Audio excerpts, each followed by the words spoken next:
जी पंजाब भर में teacher licensing का इजरा होने जा रहा है साल 2026 में। जैसा कि महकमे स्कूल एजुकेशन ने कहा था, ये कितना ज़रूरी है और इससे क्या फ़ायदे हासिल होंगे, इसी वाले से हम बात करेंगे। पंजाब टीचर यूनियन के जनरल सेक्रेटरी राना लियाकत अली हमारे साथ मौजूद हैं, इनसे हम बात करेंगे, उनसे पूछेंगे क्या आप समझते हैं कि टीचर लाइसेंसिंग सरकारी व प्राइवेट दोनों स्कूलों के लिए ज़रूरी है। देखें जी, इस वक्त अगर देखा जाए तो जो सरकारी स्कूल है यहाँ पर तो 99% असातिज़ा जो हैं वो पहले ही तरबियत याफ्ता भी हैं और प्रोफेशनल डिग्रीज भी रखते हैं। जरूरत तो इस बात की है कि आप प्राइवेट सेक्टर में देखें कि जहां पर 95% असातिज़ा ऐसे हैं कि जिनके पास ना तो प्रोफेशनल डिग्री है और ना ही उनकी तरबियत का एहतमाम किया गया है। लिहाजा मैं ये समझता हूं कि गवर्नमेंट को प्राइवेट सेक्टर पर फोकस करना चाहिए ताकि उन असातिज़ा की तरबियत हो सके। और इसके साथ साथ मैं ये समझता हूँ कि कोई टीचिंग लाइसेंसिंग कोई एक ऐसा कोई मैकेनिज्म नहीं है कि जिससे आप समझते हैं कि एक उस्ताद जो है वो एक टेस्ट देने के बाद वो क्वालिफाइड टीचर बन जाएगा। ऐसी नहीं है। उस्ताद बनने के लिए उसका बाकायदा तरबियत का एहतमाम किया जाए, उसके बाद जो है उसको फिर जिम्मेदारी सौंपी जाए, तो तब जाके मैं ये समझता हूँ कि हदाफ पूरे हो सकते हैं। राना साहब, NTS दे के आते हैं सरकारी स्कूलों में, पंजाब पब्लिक सर्विस कमीशन का इम्तिहान देकर आते हैं, फिर भी उनको क्या जरूरत है कि वो अब उनके लिए टीचर लाइसेंसिंग के लिए रख दी जाए, उनको टेस्ट देना पड़े दोबारा से, जिनकी सर्विस 10-10 15-15 साल हो चुकी है। अच्छा, असल में मैं ये समझता हूँ कि हमारी जो गवर्नमेंट है ये बैरूनी ममालिक की कोशिश करती है कि जो वहाँ पर सिस्टम चल रहा है उसको पाकिस्तान में भी राइज किया जाए, लेकिन वहाँ के जो इंफ्रास्ट्रक्चर है या जो वो वहाँ का माहौल है वो यहाँ पर नहीं दे पाते। अब ये समझते हैं कि अगर एक बंदा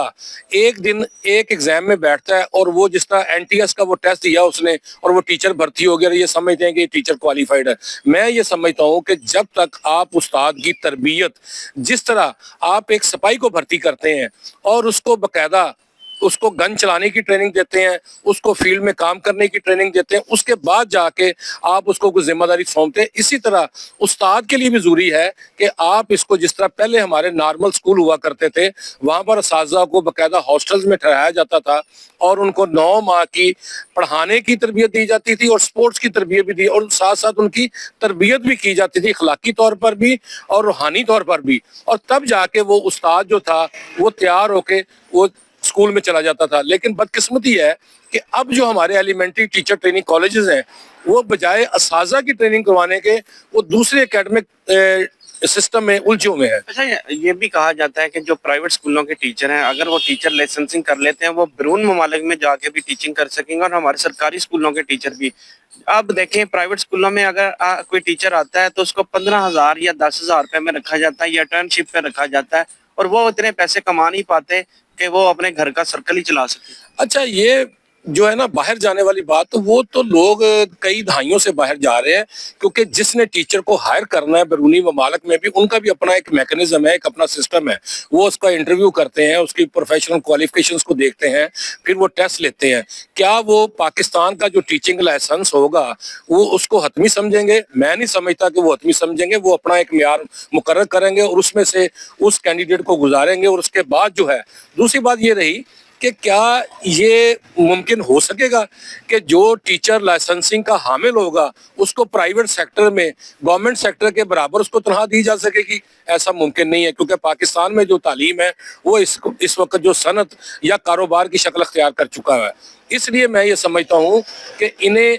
टीचिंग लाइसेंसिंग की बजाय इन्हें ऐसे कोर्सेज करवाने चाहिए असातिज़ा को जिससे उनकी तरबियत हो सके और उस तरबियत के नतीजे में जो आपकी नई नस्ल है वो बेहतरीन तैयार हो सके। अच्छा, जैसा कि जदीद दौर आ रहा है कंप्यूटर की तालीम, अब हमारे स्कूल में, सरकारी स्कूलों में ऐसे टीचर भी हैं जिनको अलिफ बे नहीं लिखनी आती, और वो पुराने टीचर, अगर लाइसेंसिंग आ जाती है तो वो टीचर जो है कहाँ जाएंगे या उनको नौकरियों से फारिग करना पड़ेगा? अच्छा, ये जो आप कह रहे हैं ना कि लिखना नहीं आता या पढ़ना नहीं आता, ये देखें कि आज से जो टीचर 20-25 साल पहले भर्ती हुआ था और आज बेशुमार ओहदों पे जो पाकिस्तान के कलीदी ओहदे हैं इनके ऊपर वो अफसरान बैठे हुए हैं जो उन असातिज़ा से पढ़ के आए हैं।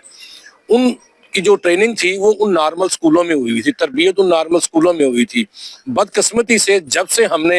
एक टेस्ट की बुनियाद पर टीचर भर्ती करना शुरू कर दिया है उस वक्त से हमारा म्यार तालीम भी गिर गया है। अब देखें ना, आपने अभी हाल ही में मौजूदा गवर्नमेंट का जो निसाब आया था इस तालीमी सेशन का, उसमें बेशुमार गलतियाँ थी। क्या ही अच्छा होता कि इस निसाब साजी से पहले جو ٹیچر پڑھانے والا ہے اس کو وہ کتابیں دی جاتی ہیں اور اس سے ان غلطیوں کا ادراک کروایا جاتا ہے، اور اس کے بعد جو ہے وہ کتاب جو ہے بچوں کو دی جاتی. لیکن وزیر تعلیم صاحب نے اس کے اوپر ایک کمیٹی بنائی، پھر اساتذہ کو اس سے مشاورت کیا گیا، اور پھر سمارٹ سلیبس کے نام پر جو ہے وہ اب نئی کتب جو ہیں یا ایک سسٹم جو ہے بچوں کو دے دیا گیا ہے. یہ بھی میں سمجھتا ہوں کہ انہوں نے بہتر کیا ہے. لیکن اس کے ساتھ ساتھ میں سمجھتا ہوں کہ تعلیمی عمل میں اسکول کے اندر یا اسکول سے باہر جب تک اساتذہ کی مشاورت شامل نہیں ہوگی، آپ ٹیچنگ لائسنسنگ لے آئیں، آپ جتنا مرضی جدید نصاب بنا لیں، جتنی مرضی بکس لے آئیں، کمپیوٹرائز سسٹم کر لیں، اس وقت تک کامیاب نہیں ہو سکتا جب تک آپ استاد کی ان پٹ اس میں نہیں لیں گے اور استاد کے بتائے ہوئے فارمولے پہ آپ نہیں چلیں گے یا استاد کو آپ مطمئن نہیں کرتے تو آپ کا کوئی بھی پروگرام جو ہے وہ کامیاب نہیں ہو سکے گا. ہاں، یہ ضروری ہے کہ آپ کچھ چیزوں پر سختی کریں کہ اگر فرض کریں کہ ہمارا استاد جو ہے کمپیوٹر لٹریٹ نہیں ہے تو آپ اس کی ٹریننگ کریں، اس کا اہتمام کریں، کیونکہ آج سے جو 20-25 سال پہلے تھا وہ یہ سسٹم نہیں تھا. جی، آپ نے بات سنی رانا لیاقت علی کی. ان کا کہنا ہے کہ غلطیاں صرف ٹیچر ہی نہیں، حکومتیں بھی کرتی ہیں اور جو محکمہ تعلیم میں بیٹھے ہوئے افسران ہیں وہ بھی کرتے ہیں. انہوں نے زور دیا ہے اور تحفظات کا اظہار کیا کہ ٹیچر لائسنسنگ کی بجائے جو ہے اگر ٹیچر کی تربیت پر خصوصی توجہ دے دی جائے، حکومت اس کے لیے خصوصی پروگرام جو ہے ڈیزائن کر لے تو ضرورت نہیں رہے گی ٹیچر لائسنسنگ کی، اور ٹیچر لائسنسنگ سے نقصان ہوگا. اور وہ جو بیرون ممالک میں جس طرح ٹیچر لائسنسنگ ہے وہ پاکستان میں کامیاب نہیں ہو سکتی.